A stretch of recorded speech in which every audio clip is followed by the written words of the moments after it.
Hello guys and welcome back to the channel. In today's video I'll be previewing St Kilda's round 16 clash with Hawthorn at Metricon. Now this is a game that we simply must win if we want to make finals. Now the AFL have released a ladder predictor on the app, so I was playing around with that last night, and if we lose all three games and games go the way that I sort of predicted, like Melbourne beating Essendon, etc., we'll finish 9th. Now, that is what it is, isn't it? We've played some really good footy this year and we deserve to make finals, but in saying that, we've also played some footy that does deserve a loss, and we have let a few opportunities slip. I think we're 4-0 in goals decided by under a goal, maybe 4-1, and that hurts, you know.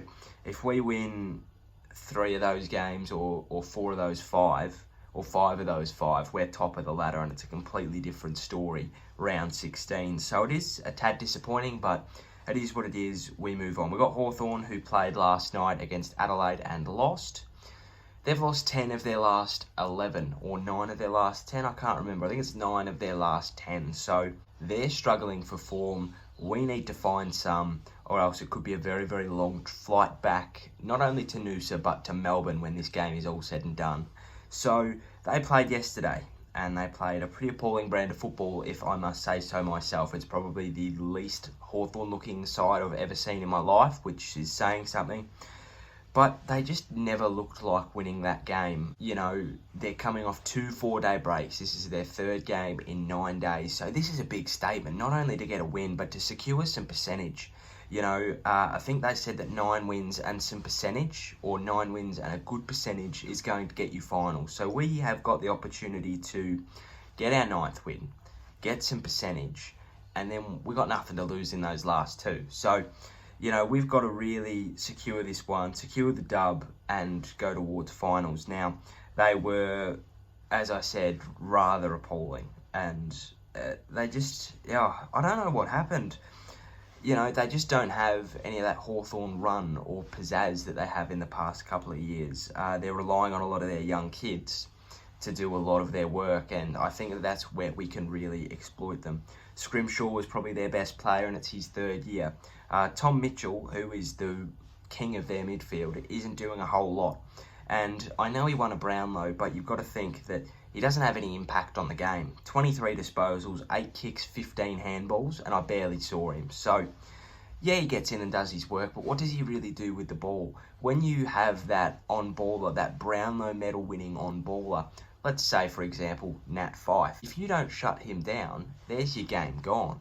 But if you don't shut Tom Mitchell down, you know, he's just another card in the deck, isn't he? So I think that we're really going to get on top of the midfield. Segler is an all-right ruckman. He does a lot around the ground, but I think we can really, really decide this game in the centre. If we can get those tap downs to our midfield and they can just run out the clearances, we're going to have a good day. They struggled in that area last night, and that is something that I think that we can exploit. Another thing they really struggled with last night was their disposal, and not their efficiency. It was 72%, that's fine, but getting their hands on the footy was an issue. They had nearly 100 less disposals and nearly 70 less kicks. Now that is good for us because it shows that they're looking to handball it. So we just need to keep our pressure on, just need to make sure that every little disposal that they're trying to get out the back is made difficult. Of course they're going to get forward and score, but if we can minimise their impact going forward, it's going to be a better day for us. Now, they also had 13 shots from 35 inside 50, so it shows, much like ours last week, that their entries are terrible. And I think we've got the back line to back that up and make sure that it slingshots down the other end, and hopefully our entries are a lot better, they're a lot deeper, they're a lot more forward friendly, not just on their head, because we saw it with Max King and Stephen May. If it's on the head, Max is never going to win. So we've got a lot to work on, and I think that this is the perfect opportunity. Deep forward entries, clearance work, shots on goal, you know, it looks like that will probably be coming. You know, they really struggled last night. They do have some players that we do need to look out for, and that's why I've got St Kilda's strategy. That'll be coming tomorrow, Friday, so look out for that. Even players that were influential in their dynasty aren't doing much. Sean Burke on 10 disposals. You know, usually he'd get 30. So, look, Hawthorn are low on form, they're low on confidence, and they're going to be drained. We're coming off a bye, 7-day break. So we really need to put in the work this week and put this one away. We must win.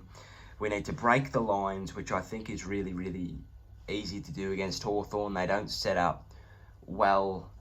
They do set up well defensively. They flood defensively. So I think that if we can be really precise and accurate with our entries and make sure that they're not slingshotting out the back. They did it a lot yesterday. If there was a high half-back stoppage for them, they'd have maybe 2 or 3 at the centre line with that little wall, but then Chad Wingard would be around the 60-metre line and it'd get to him and they'd try and run it in. So I think we just really need to make sure that it's played in our forward half. Not saying that they're dangerous, but whenever a team gets out the back, it is difficult to stop. We saw that with Wiedemann's goal last week. We saw it with Petraka's goal last week. We saw it against both Geelong and Essendon, that is an area that we have struggled in as of late. They are able to get out the back a little bit too easy, and I think that's something that we need to be looking at as well. Player that I'm really looking to perform this week is Max King. I think that he will have learnt a lot from last week, providing he plays. I heard he was supposed to be rested last week, but wasn't. So if he's rested this week, it's going to be interesting. But I think, again, it's just not even Max King. He needs to perform. I'd love to see him take some marks. They've got a pretty lacklustre defence compared to what they're used to. But I think that this is a game where Max can really flex his muscles and show how good he can be. We also need to get big performances from our small forwards. Last week, they were nowhere to be seen. I wouldn't be surprised if Loney and Parker come in for Hind and Kent. They just haven't been up to scratch as of late. Their pressure has been right down. And when one of your best attributes is your forward pressure and your small forwards aren't exhibiting any of it, they have to go. So I'd love to see our small forwards, whoever they may be, respond. I think Butler needs to go back to the role that made him so good. Last week he played sort of a high half forward who'd get it in the middle and run it down. I like that role, but I think in a game like this, we just need to get back to basics because that's what serves us best, and that's how we'll win this game. I think that we'll win by 5 or 6 goals. If Adelaide can win by 6 goals, I think that we can as well. So I'm looking forward to this game. It is Father's Day, so hopefully we win. I hope you enjoyed. If you did, please give us a like and a subscribe down below. From Sinner to Saint coming tomorrow. No videos Saturday. I'm fairly busy. So, yeah, I've ruled out Saturday altogether. I hope you enjoy. Take care. Stay safe. Cheerio. Sayonara. And goodbye.